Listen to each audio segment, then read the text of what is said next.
اهلا بيكم حبايبي في فيديو جديد. النهارده ان شاء الله هنعمل مع بعض الكشري المصري بكل تكاته وكل خطواته مع بعض. هنبتدي هنا. انا نقعت حمص الشام بقاله اكتر من ساعتين تقريبا، يعني هو مش اقل من ساعه. بصوا شكله عندي بقى عامل ازاي، عشان دلوقتي هسويه خلاص على النار.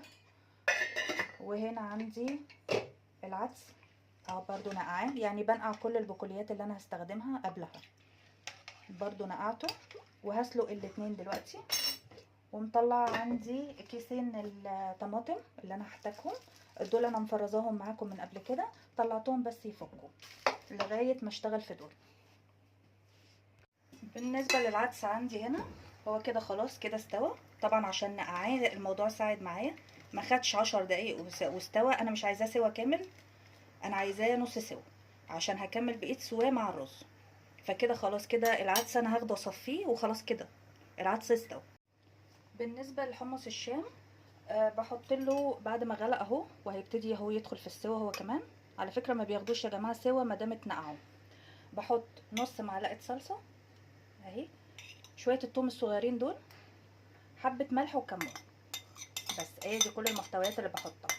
على اساس انه ممكن بعد ما اخلص ممكن حد ياخد له كوبايه حمص شام، فيبقى الدنيا جاهزه عندي لطريقه برضو حمص الشام العاديه اللي ممكن يتاكل بالمعلقه كده في كوبايه، ف زي اللي بيتباع بره بالظبط، وهيديكي نفس اللون ونفس الريحه. وطبعا للكشري باخد كده كام واحده كده بحطهم على الطبق اللي هيتاكل. فكده تمام، يعني هو كده هيبتدي اهو يدخل عندي في السوا، اسيبه براحته. بالنسبه للمكرونه، المكرونه الميه غلت خلاص، فهحط شويه ملح اهو وشويه زيت كده صغيرين. بالنسبه للمكرونه اللي انا بستعملها، انا بحط مكرونه سباكيتي ومكرونه اللي هي المرمريه الصغيره خالص دي بتاعه الكشري يعني. بس يستحسن تحددي الكميه اللي انت عايزه تحطيها في طبق كده وتحطيه يتسلق. اديله بس تقليب على اساس ما يلزقش في بعضه، وتتابعيه على طول تقلبيه المكرونه علشان ما تلزقش في بعضها. عندي حمص الشام كده ابتدى يدخل في السوا. لو ضفتي له ميه بتبقى ميه من الكتل، يعني انا هضيف له شويه ميه لان الميه بتاعته بصراحه بتتشرب كده لوحدها، يعني بتبقى حلوه جدا. وبعصر نص ليمونه بس. هو كده حتى دي طريقته العاديه بتاعت حمص الشام العاديه، الطريقه العاديه خالص اللي بنعمله بيها لوحده يعني. فانا بحب اعملها كده، بتدي طعم كمان لما تيجي تحطيه منه على الكشري، بيدي طعم حلو قوي. بس كده انا عايزه اوريكم لونه كمان تحفه وريحته حلوه قوي. كده المكرونه عندي استوت خلاص، هطفي عليها. وخلي بالك انها ما تعجنش منك، يعني ولا تستوي وتتهري ولا تتعجن، يعني خليكي مركزه في سواها قوي. بالنسبه للمكرونه انا شطفتها خلاص وصفيتها، وهحط عليها بصوا بقى نقطتين بالظبط زيت اهي، واقلبها كويس جدا عشان ما تلزقش كلها ببعضها، تبقى عندي كده كل واحده بوحدتها اهي كده، واركنها بقى على جنب. بالنسبه للبصل عندي بتاع الكشري انا بقطعه حتت رفيعه خالص كده، بس هو انا عشان متعوده انا عاملاه بالسكينه، بس انت ممكن تعمليه مثلا بماكينه الشيبسي، بس حاسبي على ايدك عشان السلاح بتاعها بيبقى حامي قوي اهو. بحاول افرطه عن بعضه كده عشان يديني نتيجه حلوه. وبحط شويه زيت هنا عشان اشوحه، بستنى بس الزيت يسخن عشان احط البصل. حطيت البصل عندي يتشوح زي ما انتوا شايفين كده، لا حطيت دقيق ولا حطيت نشا ولا اي حاجه، التقطيعه بس تكون رفيعه شويه. بس انا عامله كميه لان بنحبه قوي، فانا عامله كميه حلوه يعني. بكون محضره جنبي مصفى عشان هطلعه على مصفى، مش على مناديل ولا اي حاجه، لان انا عايزاه ناشف مش طري. بالنسبه للبصل عندي ده لونه النهائي اهو، بصوا لونه حلو جدا ومخرفش اهو اهو ناشف. وعلى فكره كل ما بيتعرض للهواء كل ما بينشف اكتر، وطلعته على مصفى. وبالنسبه للحمص الشام اهو استوى، بس خلوا بالكم ان انا بصوا الواحده بوحدتها مفيش حاجه مهريه، لان بيفرق اهو. ما زودش السوا عليه قوي. وبصوا لونه طبعا الميه بتاعته تحفه تحفه تحفه وجميل قوي. بالنسبه بقى للطماطم بتاعه الكشري، بجيب تومه، حته تومه صغيره خالص وشويه زيت وهشوحها فيها قبل ما احط الطماطم. انا بستعملش بصل فيها، انا بستعمل توم، والطريقه دي انا معتمداها من سنين، فحلوه للي عايز يجرب، حلوه جدا جدا. انا مش عايزه عندي التومه تغمق، يعني عايزاها يا دوب تتشوح كده، تاخد اللون الذهبي الحلو ده. تمام كده. بحط عليها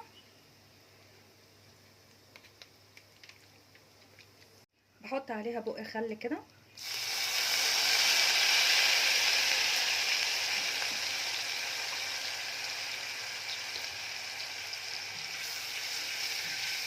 كده بالمنظر ده.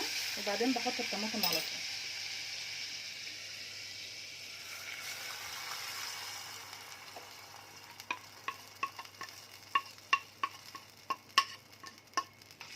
واسيبها على نار هاديه.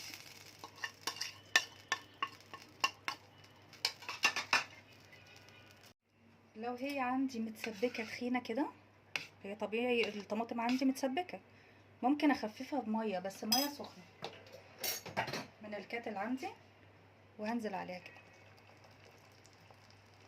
لغايه السمك اللي انا عايزاه، لغايه السمك اللي يريحك. تمام. واسيبها تغلي وبرده على نار هاديه. التوابل اللي انا بحطها فيها ملح، كمون، فلفل اسود، واحط لها كمان شويه كزبره. بس كده، واسيبها بقى مع نفسها تغلي، بس هزود الكزبره. زودت عندي كده شويه كزبره صغيرين مش كتير. كده الطماطم عندي خلاص خدت السمك بتاعها، انا طفيت عليها خلاص، هو ده السمك اللي انا عايزاه.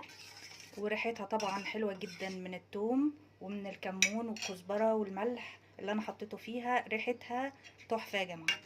وطبعا طشه الخل الاولانيه دي كانت تركايه يعني حلوه جدا.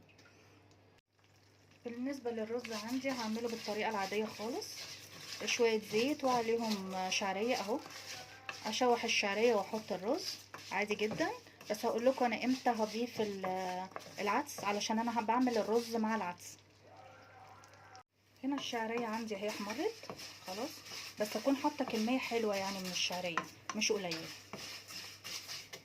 احط الرز،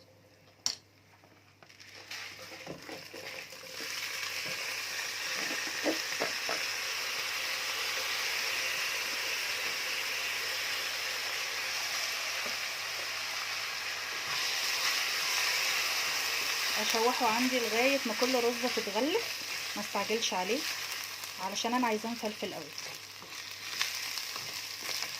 احط ملح،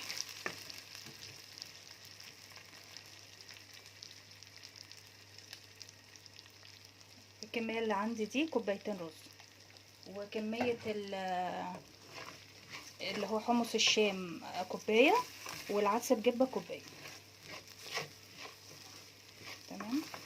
ابتدي اقلب فيها كده لحد ما تتغلف. هنا انا ضفت الميه السخنه اهي على الرز، واسيبه يتشرب خالص على نار هاديه. لما الاقي الرز عندي كده اتشرب من فوق وداخل على السوا اهو، بحط بقى دلوقتي العدس.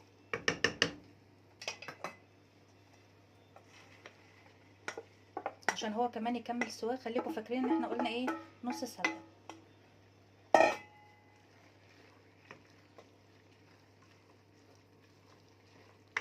طبعا انت لو عندك اسره كبيره او حاجه ضعفي الكميه عادي جدا. بس كده اسيبه يتشرب بقى كله مع بعضه. بالنسبه بقى للدقه بتاعه الكشري، بجيب بصوا التوم قد ايه، مش مكمل حاجه، حاجه بسيطه خالص. على فكره انا بعملها على البارد، ما بعملهاش سخن، ما مش بعملها على النار يعني. بحط شويه خل،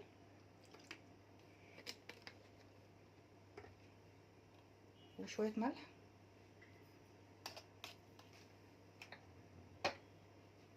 شويه كمون،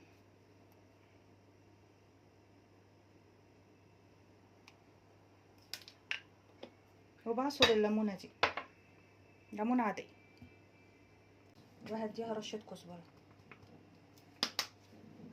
بس كده. ضفت لها كمان شويه شطه وشويه بابريكا، هي حاجه بسيطه خالص اهي. كده بقت جاهزه عندي واخده لون حلو قوي اهي. وادي بقى اكله الكشري عندي كده كملت خلاص، كل عناصرها اهي اهي، كل حاجه عملناها من اول الفيديو لغايه الاخر. وده الشكل النهائي لطبقنا النهارده اهو، احلى وانضف طبق كشري ممكن تعمليه في البيت، وعملناه مع بعض خطوه خطوه. يا رب الشرح يكون واضح، ويا رب اكون عند حسن ظنكم، واشوفكم في فيديو جديد. باي باي.